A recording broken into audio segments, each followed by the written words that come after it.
A 4.000 metros bajo tierra, la temperatura marca 62 grados centígrados.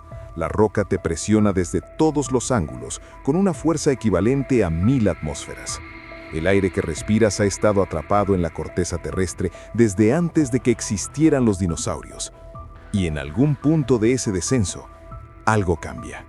Algo que los ingenieros no pueden explicar con ecuaciones y que los geólogos prefieren no mencionar en sus informes oficiales.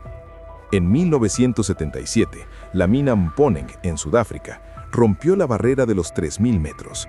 10 años después, alcanzó los 3.900. Faltaban solo 100 metros para el récord absoluto cuando los trabajadores comenzaron a reportar anomalías. No hablamos de derrumbes o bolsas de gas, hablamos de microbios que no deberían existir, de agua que emerge hirviendo de fisuras selladas hace millones de años, de comportamientos geológicos que contradicen todo lo que sabemos sobre cómo funciona nuestro planeta. 5 minas lo intentaron, 5 proyectos multimillonarios respaldados por las corporaciones mineras más poderosas del mundo. Todas se detuvieron justo antes de alcanzar los 4.000 metros. Todas fueron selladas, y lo que encontraron en esos últimos túneles permanece clasificado en archivos que nadie quiere abrir. Porque a esa profundidad, la Tierra deja de comportarse como un planeta muerto y empieza a parecerse a algo que respira, que reacciona, que quizá nunca debimos despertar. Los mineros que trabajaron en esos niveles finales firmaron acuerdos de confidencialidad inusuales. Algunos renunciaron días después, rechazando bonificaciones millonarias. Hay uno que habló años después.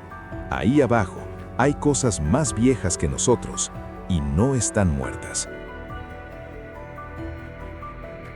La temperatura es el primer enemigo, pero no el más extraño. Por cada kilómetro que desciendes, la temperatura aumenta aproximadamente 25 grados centígrados. A 4.000 metros, estás literalmente dentro de un horno geológico donde el cuerpo humano no puede sobrevivir más de 15 minutos sin sistemas de refrigeración industrial. Las minas más profundas del mundo gastan más energía enfriando los túneles que extrayendo el mineral. Mponeng, en Sudáfrica, bombea 13.000 toneladas de hielo diariamente a sus niveles inferiores. 13.000 toneladas, solo para que los hombres puedan respirar sin que sus pulmones colapsen.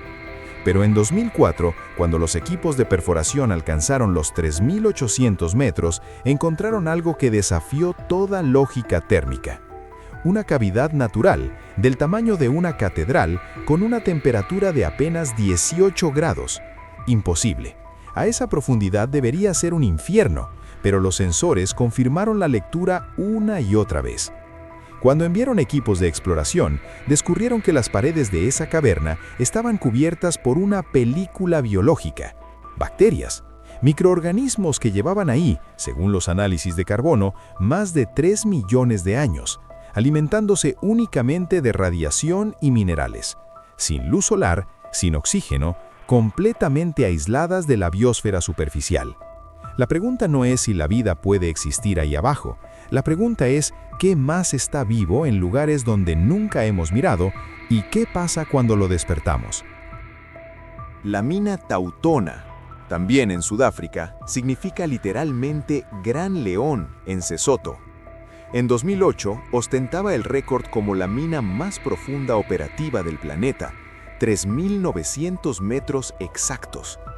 Los mineros descendían en jaulas metálicas durante más de una hora, atravesando capas geológicas que contaban la historia de la Tierra como páginas de un libro pétreo. Pero a esa profundidad, el libro comenzaba a tener capítulos que nadie había leído. Los sismógrafos instalados en los niveles inferiores registraban microterremotos constantes, no movimientos tectónicos externos, sino ajustes de presión causados por la propia excavación. Cada túnel nuevo era una herida en la corteza, y la tierra respondía. Las paredes gemían, literalmente. Los trabajadores reportaban sonidos metálicos, crujidos profundos que no correspondían con derrumbes ni maquinaria, sonidos que parecían venir de más abajo, siempre de más abajo. En mayo de 2009, un equipo de perforación exploratoria penetró una cámara no cartografiada a 3.950 metros. La broca atravesó roca sólida y de repente cayó en vacío. Cuando retiraron el taladro, una corriente de agua brotó del agujero. Agua a 80 grados centígrados cargada de sulfuros y metales pesados. Pero lo perturbador no fue la temperatura, fue que esa agua contenía concentraciones de helio 3, un isótopo extremadamente raro en la Tierra, pero abundante en el manto profundo. Habían perforado algo antiguo, algo que llevaba sellado desde la formación del planeta. La mina Kidd Creek en Ontario, Canadá, no buscaba oro como las sudafricanas, buscaba cobre, zinc y plata.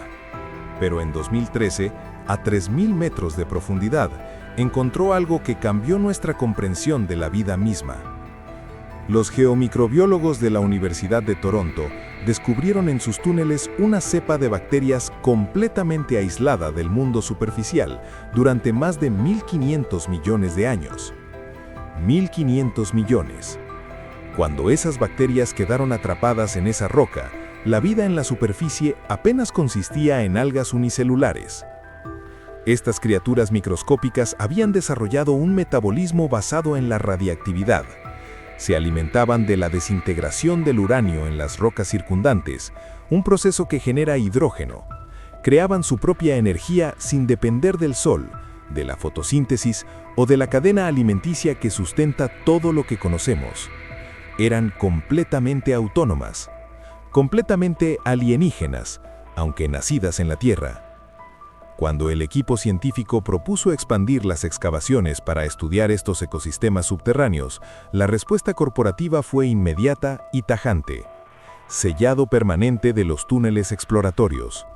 La razón oficial fue inestabilidad geológica, pero los documentos filtrados años después revelaron otra preocupación. Las simulaciones por computadora mostraban que perforar más profundo podía conectar cámaras de agua antigua a presiones extremas. Si se liberaban súbitamente, la inundación resultante no solo destruiría la mina, podría fracturar la roca circundante en un radio de varios kilómetros, desestabilizando acuíferos, napas freáticas y cimientos de ciudades enteras en la superficie. Habíamos llegado a un límite que no era tecnológico, era existencial. Abajo había un mundo que funcionaba con reglas diferentes, y perturbarlo tenía consecuencias que no podíamos controlar. Las 5 minas que rozaron los 4.000 metros comparten un patrón inquietante en sus registros de cierre. Mponeng redujo operaciones en sus niveles más profundos en 2020. Tautona fue oficialmente clausurada en 2018. Kidd Creek selló permanentemente sus túneles exploratorios. La mina East Rand en Sudáfrica y la Sabuca, que alcanzaron profundidades similares, siguieron el mismo camino. Todas citan razones económicas, agotamiento de vetas o costos operativos insostenibles. Pero los geólogos que trabajaron allí cuentan otra historia en conferencias académicas, con esa cautela que tiene quien ha visto algo que la ciencia todavía no puede procesar. Hablan de la presión psicológica de trabajar en lugares donde la roca misma está viva, moviéndose, respirando bajo fuerzas que exceden cualquier estructura humana. Hablan de ecosistemas enteros funcionando en la oscuridad absoluta, probando que la vida no necesita las condiciones que siempre creímos indispensables. Quizá el verdadero descubrimiento no fue lo que encontraron, sino lo que decidieron no buscar. A 4.000 metros bajo tierra, la Tierra deja de ser el escenario pasivo de nuestra ambición y se convierte en algo activo, antiguo y fundamentalmente indiferente a nuestra presencia. Las minas se sellaron no porque fracasáramos en alcanzar esa profundidad, sino porque entendimos que algunos límites existen por una razón y que hay preguntas cuyas respuestas preferimos no conocer, aunque tengamos la tecnología para formularlas.